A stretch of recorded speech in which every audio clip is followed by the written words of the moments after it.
Добре, почитувани колеги и колешки, почитувана македонска јавност, почитувани медиуми, навистина е добро е денеска што на дневен ред, почитуван заменик министар за финансии, добро е што денеска на дневен ред го имаме овој закон за финансиска, замислете, стабилност, што воопшто не може никако да го поврзите кога станува збор за оваа влада.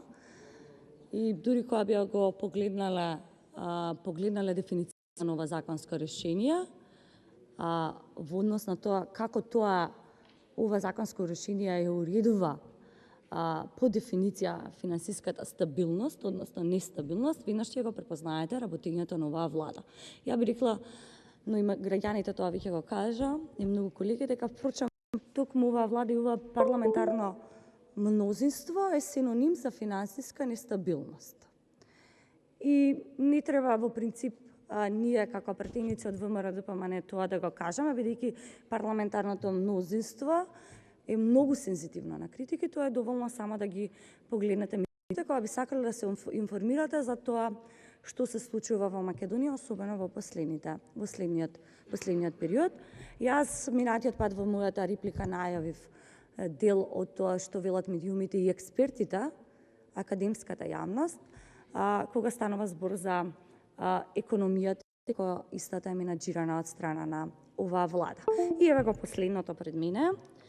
Кредитот од ММФ ќе одржува во живот македонската економија, значи толку од животот кој што го ветуваше оваа влада, бидејќи не донеса, не успеа да го обезбеди, напротив обезбеди криза по секој основ.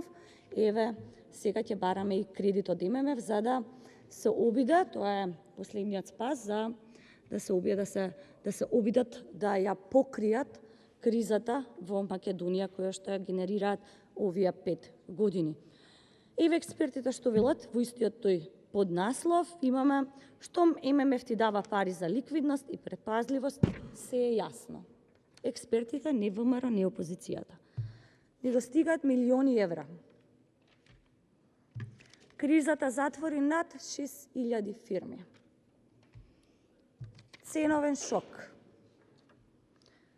Македонија падна во регионот по економски раст. Македонија најсиромашна во Европа по Евростат.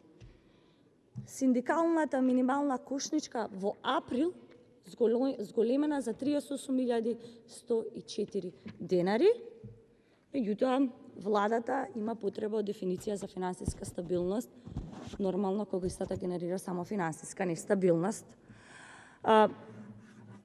Не очекувам многу да се направи ни со имплементацијата на ова законско решение, бидејќи повторно ќе кажам, иако парламентарното мнозинство е многу сензитивно на критика, еве, ќе бидам коректна и ќе кажам, ова е едно од ретките законски решенија каде што е усогласено со ЕУ регулатива.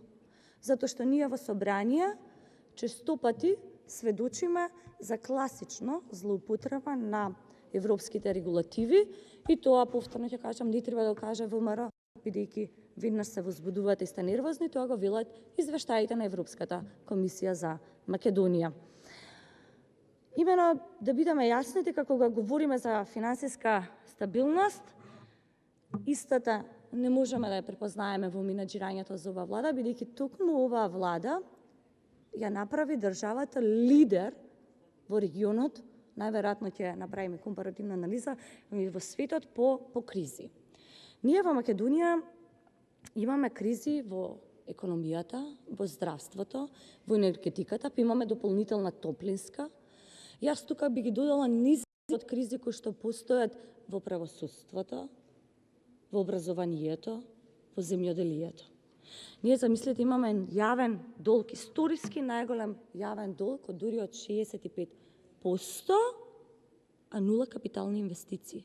Ние имаме нула проекти за граѓаните, нула проекти за стопанството, тоест оваа влада, ова парламентарно мнозинство, нула проекти за стопанството, нула проекти за малите и средните бизнеси, нула проекти за намалување на невработеноста, нула проекти за младите. И затоа не очекувам ова парламентарно мнозинство да донесе никаква стабилност, а посебно не финансиска стабилност. Ние имаме историски највисок долг од 65%, А оваа влада, ова парламентарно мнозинство не помести ни камче, не закова ни шајка.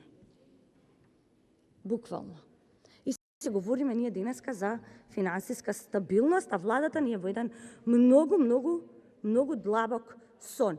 Ние замислете имаме граѓани кои што треба да живеат со 120 динари на ден и согласно двоцифрената инфлација, од која што како податок бега ова парламентарно мнозинство, бега оваа влада, тие граѓани, замислете, не може да си дозволат ни шише зејтин, бидејќи маслото е веќе 150 динари на ден.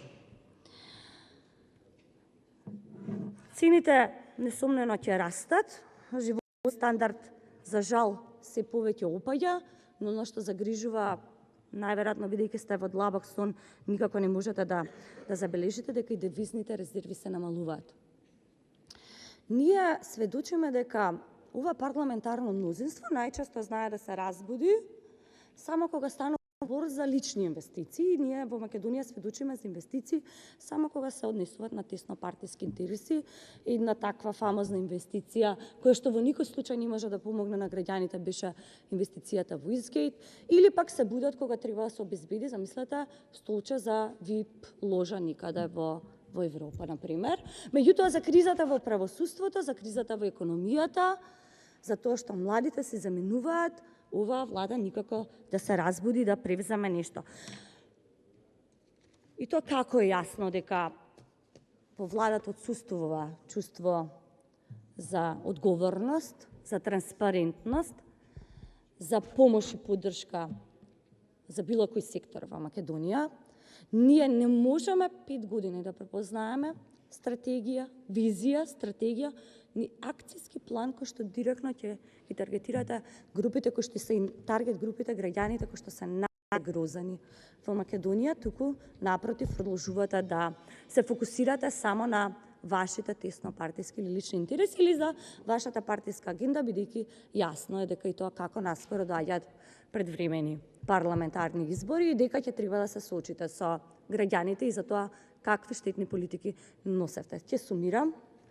Влада која што генерира кризи по секој основ и која што направи Македонија лидер во регионот, но и во Европа, во нестабилност, во секој сектор, ги заборави младите, но и повозрастните, ги заборави и професорите, но и средношколците, студентите, ги заборави земјоделците.